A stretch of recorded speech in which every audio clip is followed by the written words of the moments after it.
I'm Stephanie, and I'm here with GV today. We are here with T. Haas. Hello, T. Haas. How are you? Good morning. Doing well. Thank you. Okay. Well, hey, let's just jump right into it. I'm not very familiar with Laker for a Lifetime campaign. I'm sure a lot of other Grand Valley students are not. Can you elaborate a little bit more on this campaign? Sure. Many years ago, the Student Senate President, Frank Foster, wanted to establish a scholarship that the students could, in fact, donate their time and treasure to it. And that really turned out to be a real good hit because the students could see how they might be able to impact other students that want to come here and experience Grand Valley State University.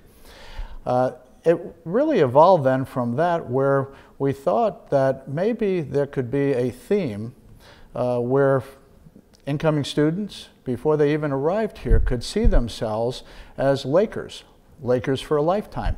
And from that, we started to define what it really meant to be a Laker. It's a person of character. It's a person who thinks creatively.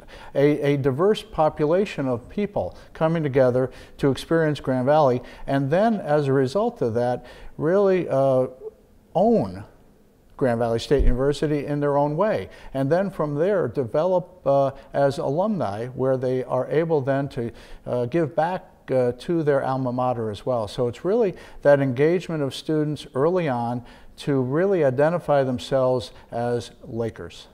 Definitely. And going off that, I know how important it is for students to get involved. Why do you think it's important to get involved? Oh, it's so important to be involved. Of course, we have a great classroom experience. We have faculty and staff that are second to none. But there's also the engagement outside the classroom where you can develop these other skills and values that we want. And when we are engaged in certain activities beyond the classroom, it makes Grand Valley just come alive. We have so many different opportunities here that students can choose, and if they don't see it, they can create it. And so that's kind of neat for me to see the students take ownership of their total experience at Grand Valley State University. Okay, and what are some organizations that you were involved in college? Well, in college, I played baseball and basketball. I also enjoyed sailing in the summer. Oh, very cool. All right, I want to ask you another question. This is kind of a personal question for me. What does the average day of the president of Grand Valley look like? Every day is different. I actually start off early at my home. Could get up between 5 and 6. I start looking at the day ahead. I get involved in some of my reading when it's quiet with a cup of coffee. Usually take the dog out as well. We have Laker at home, of course. We have to have a Laker. It's a German Shepherd. And then the day kicks off, whether it be here in Allendale or downtown, various meetings that I might have, meeting with folks from the community, faculty and staff, students, with my own staff. And then many times in the evening, probably 5 or 6 nights a week, my wife are engaged with some kind of activity on the campus or in the community as well. So my day really extends itself from about 5 or 6 in the morning to about 10 o'clock at night. But it's very diverse. And each day I look forward to, because it is going to be different than the day before. Definitely. Well, thank you so much for, actually, I have one last question for Sure. you. T. Haas. Yeah, T. Haas. Okay, where did that come from? It was kind of fun.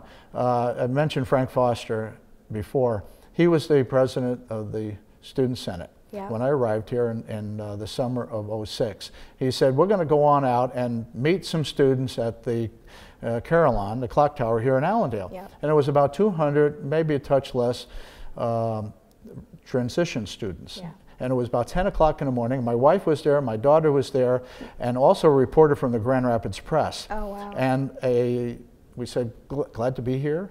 This is Marcia, here's Sarah. Yeah. And so a young lady says, well, what can we call you? After I said, any questions you might have.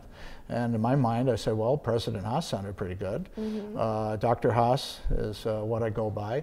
But I said to her, I said, call me Tom in an informal way. I have no problems with students engaging with me in a way that's comfortable for both the student and me. And call me Tom. So she said, can we call you TJ? And I said, sure. Yeah. When I was playing basketball, I was known as TJ Haas. Oh, wow. That was Thomas Joseph, TJ Haas. And I said, that'd be fine. And then she said a little bit louder, can we call you T. Haas? And the students started chanting, T. Haas. Wow. And from that point forward, it got into the newspaper, and the Grand Rapids Press reporter says, students welcome T. Haas to campus. And now fast forward, now in my 7th year, it stays there. I'm pleased with that name that was given to me by our students, and it has sustained itself over the years, so much so that people in the community now, I'm T. Haas. Even at home, my wife is calling me T. Haas. It really is carried to everybody. And really that's what is. I'll be calling you from now Sure, on. Thank absolutely. you so much, T. Haas. Okay. It's been a pleasure getting to know you. And Happy New Year. Yeah, you too.